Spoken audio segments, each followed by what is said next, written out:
Are you looking for the latest in low performance technology? Ultimate scale. Today we are going to review the ROC Hobby MB Scaler, which is a recreation of the 1941 Jeep that was used in some of them big old world wars. I'm John Holmes with Holmes Hobbies. Thanks for tuning in.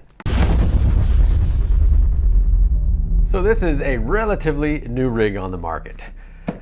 I'm a little bit behind the times, of course, getting one. I know they've been out for at least a couple of months, but I have actually had an old G.I. Joe, a toy, I guess we call him a toy for now, that is the exact same rig as this. I've been wanting to build a scale rig from it, but it takes a lot of work. It takes a custom chassis. It takes, just a lot of work. And I will let you know that sometimes I don't have enough work to build completely custom rigs all by myself. Even had a chassis made for it, and it still needed a whole lot of work and some welding and everything to get that sucker done, so it just never happened.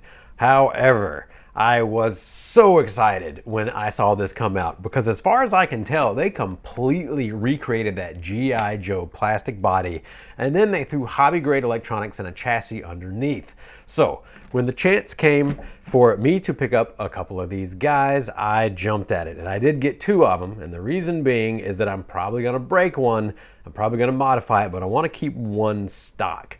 And what that'll allow me to do is as I break one of them in stock form, I can start pilfering from the second one and have parts to replace as I undoubtedly probably break the transmission gears and probably break some of the axle parts because we're going to put some power in these guys.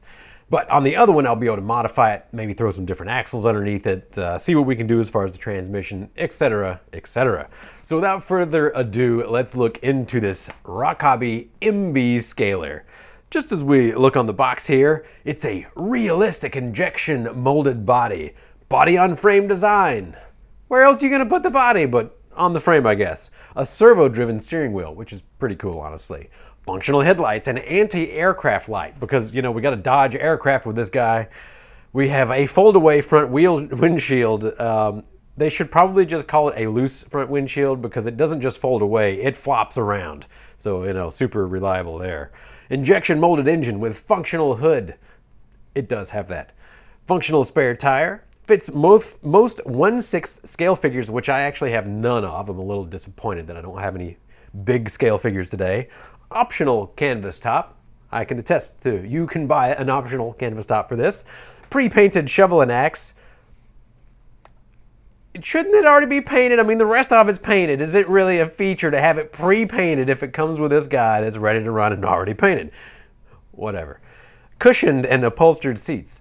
Okay, that's honestly, it's pretty cool. They've got cushions on the freaking seats. Let's see, what else we got? All-terrain 324 millimeter wheelbase crawler chassis. That's great, 324 millimeters. It seems like it may not actually be that size, but I'll trust it. Maybe I'm not a metric guy all the time, so we'll trust him on that. True ladder frame chassis design. I'll take their word for it. It's probably more like a TVP, but whatever.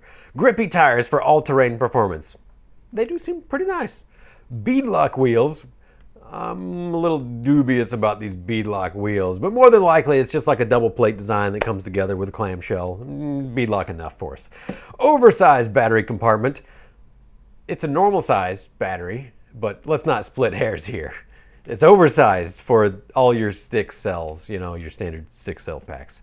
Linear gear reduction set, as opposed to non-linear, I suppose. How else is a gear reduction going to work but in a linear fashion from one gear to the next, I suppose? Hey, you have a 4-tooth here and a 8-tooth here.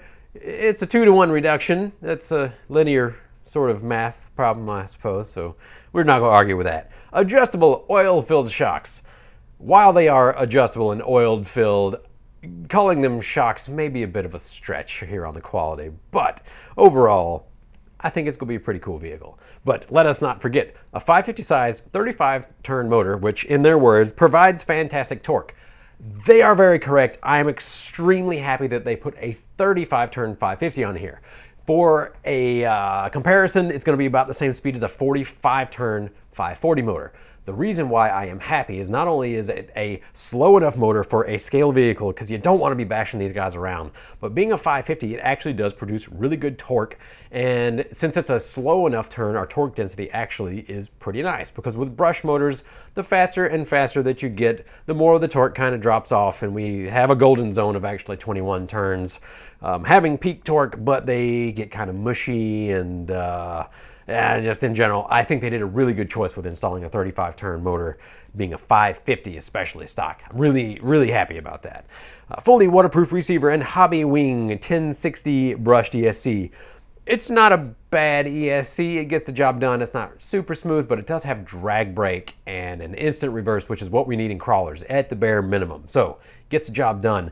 And the price point on these is actually really nice. I believe I picked these up on sale for like $260 shipped, which is one reason why I bought two of them. And normally they run, I believe, somewhere around 280 to 290 US dollars, generally plus shipping. But for what these are, which is a full, just scaled out toy with hobby grade underneath, that's a really good price point when it comes with radio. You basically throw 4 AA batteries into the remote and you throw a battery into it with a Dean's plug is what it comes with, and you're ready to go.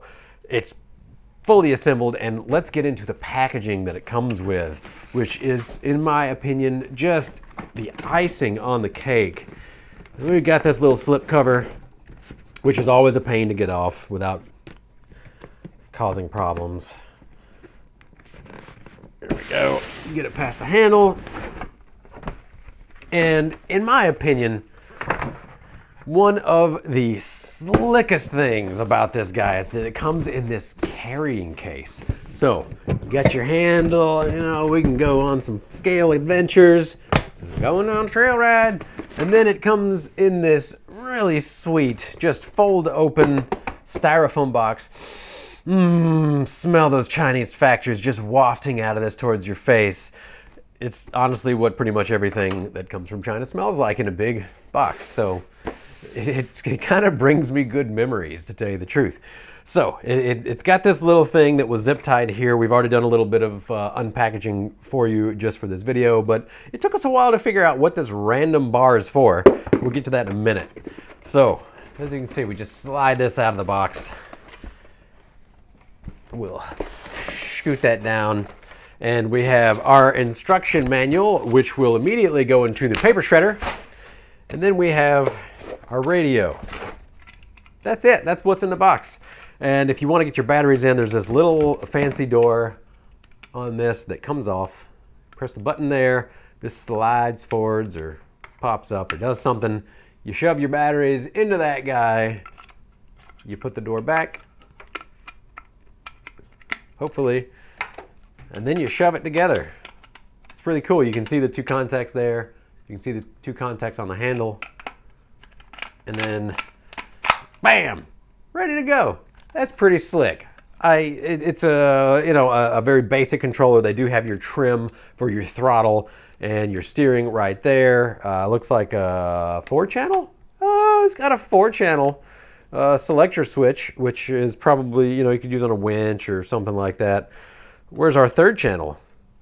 We've got to have a 3rd channel somewhere. Oh well, whatever. Pretty cool though. Pretty cool. So, meat and potatoes on this guy. Oh, just look at these soft, cushy, padded seats, and this thing that holds things. The aftermarket little cover that you got here. We got our floppy windshield. What do they call it? Fold away. It's the fold away front windshield, and as soon as you start getting going, it folds away all right. It definitely folds away.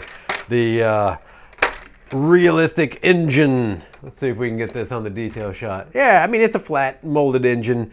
The motor actually hides underneath that, but it's pretty cool. It's a nice little detail for a full scaler. And this is a hard body. This is like your regular old plastic that you would find on any other toy from Walmart, pretty much.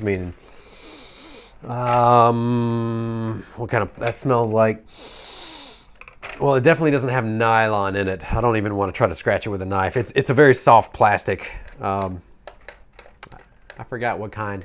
Doesn't matter. Doesn't matter at all. But here's our our spare tire, etc., etc. We got the seat in the back. As you can see, the scale driver is actually going to be real big. Let's see if I got any scale drivers. Oh no, my son stole them all. So no scale drivers here. None to be found. So yeah, I mean, a normal scale driver that I have is going to be sitting like this high. Grandma has to sit on like 10 phone books just to see out the windshield, so that's not going to work. We're going to have to get another one. The bumper does seem to be a little bit more flexible plastic than the rest, which is good. Oh yeah, it smells like plastic. So yeah, we'll see if we break it. I'm probably going to break it. But you know me, I tend to break stuff. And the body hinges up, which is what I figured that this guy was for. So, there we go. We hinge this body up, and when you want to work on the rig, this goes somewhere, probably about right there. Looks fine, and then one of these numbers. Hey, now we can slip our battery pack into the oversized battery tray that they have here. And let's see, detail shot. It's a little hard to kind of see under there. However, we have a transfer case that comes out of our front reduction unit, the linear reduction drivetrain system. It looks like it's an offset gearbox. It's not a planetary, but just a normal gear reduction unit on front. I would probably guess it has about a 7-to-1 ratio so that they would have enough reduction going into this gearbox, which looks, I'm just totally like guessing here, but it looks to have maybe a 2.5-to-1 ratio in the transfer case, and then the axles are probably going to have between 2.8 and 3.5-to-1 ratio based on the pumpkin size. What's the moral of this story? It has enough reduction, especially for the motor. It has enough reduction that we can run on a 3-cell LiPo, which is probably going to break our internal EEC. It's going to break our internal BEC on the ESC. If you don't know what all that means, look at some of my previous videos. The fiddly bits on the electronics that makes the voodoo magic happen for these. But running 3-cell LiPo long term is going to overheat the ESC internal BEC, the battery eliminating circuitry. But it's got plenty of wheel speed. I love it. It's definitely what I want to do. So we're going to run it on 3-cell. We'll see how it does. The 35-turn motor will take it just fine. The ESC will take it long term, may not be happy. However, it comes with a, I almost said crappy enough servo, a budget enough servo that it doesn't pull much. It's a pretty weak ass servo. Pardon my French. But it gets the job done. And remember, this is a really low-cost scaler. I mean, for what it is, oh my God, I am so stoked about the value of having a toy, a scale enthusiast toy. This is not a toy for children. I totally would not let my kid drive this because he's going to break the crap out of it. Even with his low-speed control, he's decent at driving, but this thing is nothing but like you roll it over once and things are going to break. This is going to be one of those rigs that you have to drive it like a scale vehicle. So, I mean, take it for what it is, for better or worse. This is a real scale vehicle that, if you went to an event and you started driving it like a fool, people would probably get mad at you for for bashing it. I don't know, maybe nobody would care. It's your toy to break, right? But when I say get mad at you, they'd be like, oh, this dude evidently doesn't know the work that it takes to get scalers together. And when it's off the shelf like this, I mean, it's your money. You do what you want to with it. Oh, are these directional body pins? Let's take a look here. It almost seems like we might have a right and a left body pin. Oh my God, they have right and left body pins for this. That's pretty sweet. Okay, that's a nice little detail. Because I was putting it in and it wasn't trying to clear this bumper in the back. So this is a little fiddly, kind of getting this in and out, but it has the oversized battery tray so that we can fit a 5,000 milliamp hour pack. Not a big deal. I would almost be tempted to throw a 2-cell LiPo into this just to see how it runs, but you know what I don't have with a Dean's plug? 2-cell LiPos. The only one that I have are these Traxxas plug ones, and I don't have a Traxxas adapter. You can't buy Traxxas plugs legitimately these days anyways, because Traxxas doesn't want you to solder your own or, you know, possibly do something wrong or use a different brand of battery with the Traxxas vehicle. So let's see, let me just kind of look. I am pretty sure I can steal a battery from another rig. So what we are going to do is I'm going to throw the electronics in, and then we're going to meet outside and test this guy on the rocks and see what I can break first. So let's head out there. All right, so we're outside, and here's a little comparison between the size on the Sendero, Enduro, whichever you want to call it, and the MB Scaler. As you can see, the MB Scaler is a little bit larger. It has about the same wheelbase, real close wheelbase, real close wheelbase actually. The width though, the clearances around the sides, the bumper clearance of course, the departure angle is not good. Well, I should say different. It is more scale to this vehicle than it is to this vehicle. But, you know, a similar size. We would just have to use much larger characters inside the MB Scaler. But a lot of nice scale details. You can see the anti-aircraft light. And they got the jerry can in the back. It's just a well done. You know, I hesitate to call it a toy, but really this is indicative of a scale model, a true scale model, a toy, if you will, but with that almost hobby grade or right there at hobby grade on the materials. So let's just do a little low speed control test. See what we got with the 1080 ESC in the motor. Going to be our limitations. Of course, running 3-cell is not going to do any favors. You probably cannot hear, but I can hear that it's trying. It's got minimum throttle below what the motor starts up at, a little squeak, where it's trying and it won't do it, and then it jumps into action right there. Jumps into action right there. And this is totally doable. Once you load down the motor, it's going to go a little slower once you load it down, but you can kind of see the on-off action. So I'll be throwing some of my electronics into it just so I can get that nice smooth Crawlmaster startup in a much lower and finer resolution between low throttle settings. And then we'll just do a little high-speed pass. Bear in mind, on 3-cell LiPo, oh, right where it should be. This is just perfect. Scale speed on 3-cell LiPo, thanks to that 35 turn 550, which is slower than a 35 turn 540. And we'll get the steering trim trimmed out here and oh, wrong way.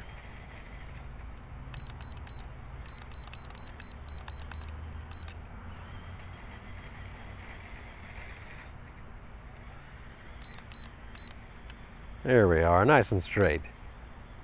Perfect. Cool, let's see if we can hit some lines. I'll see if I can get up on the hard comp section. Pretty sure it won't. The bumper clearance is gonna be real tough to find lines on. And we'll get to test this tire. All right, so even though this is a scale rig, I'm gonna have to get down and kind of like low and close in to see what's going on. There's a lot of hang points on this rig. Yeah, it's got what I would say terrible clearance if this wasn't such a fantastic scale model. What this has is accurate clearance.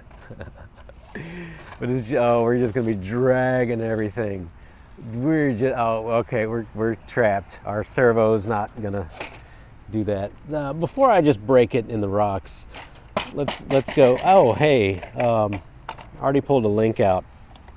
I'm gonna just jam that link back in. This seems to be a common refrain on vehicles that I'm testing lately, is just pulling link rods out and a little pushy push. Just need a little more leverage, a little more wiggling.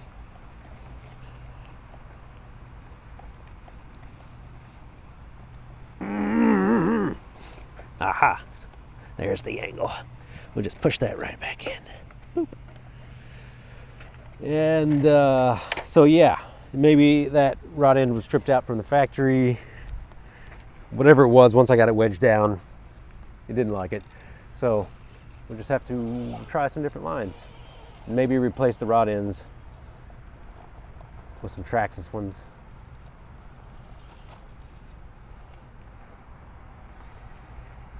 Yeah, front bumper is not going to let me do that. We would have to hack off the front bumper to even have enough approach angle. No way, no how, coming at an angle. So we'll do some milder lines. That really proves that this is a true scaler, especially scale to this rig of what it is, the 41 Willys,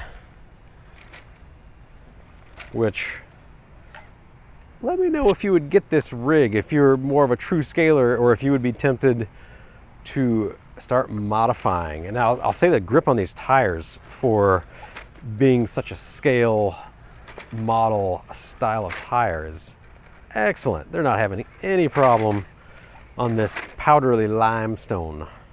Powdery limestone. And oh yeah, we're trapped. We are wedging this guy in. I don't think it's going to make that line either. I see another line that I'm going to try. It's going to be real tough. So this is definitely a rig where you're going to go out and have to plan your lines carefully, and maybe if you're going wheeling with friends, know the area beforehand. Yeah, I mean, I could probably bash it through, I could bump it through, but I'm not going to do it. Servo's not really holding up to being wedged into the rocks. Oh.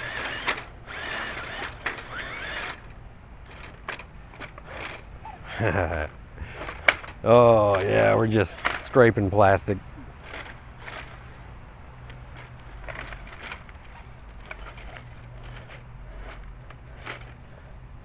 All right. You know, let's maybe go to a little easier. Right. So suspension geometry on this is surprisingly pleasant, and there's not a lot of suspension movement. So the torque twist isn't going to be extra noticeable. However, quite pleased with the predictability and the lack of a whole bunch of torque twist.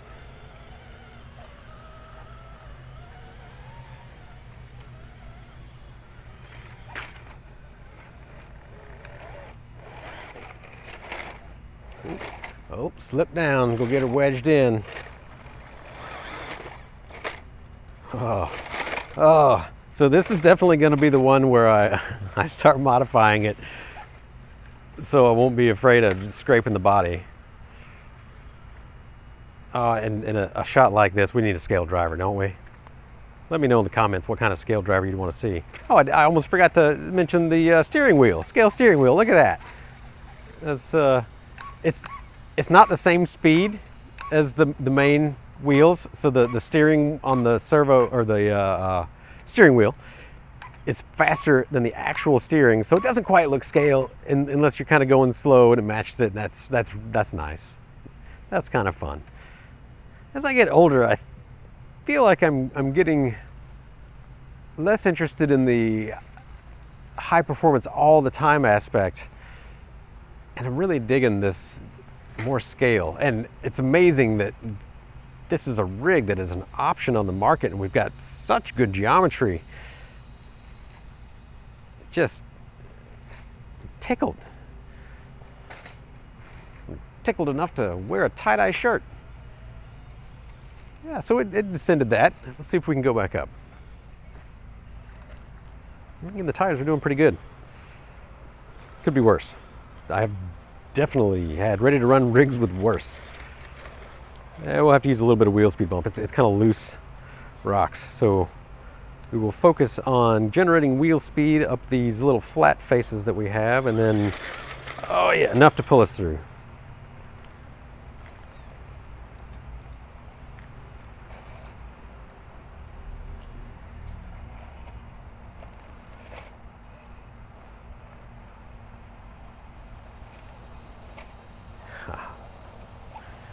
This is quite fun. I will say it could probably be heavier. I think we need to add something. On the one that stays stock, we don't need to add anything, but on the one that will modify, which honestly, my grandpa had one of these, and it's always been a dream of getting one and then modifying it and making it, you know, just a cool vehicle to wheel in. So having two, I'll be able to keep one stock, just like Granddaddy John Holmes had, and then I'll put some real nice tires and rims, and more than likely break the stock axles, because that's what'll happen when you start getting good traction. We'll just go from there. have to do some sliders probably. Oh yeah. What I'm trying to do is avoid the plastic body clank sound, which is surprisingly difficult.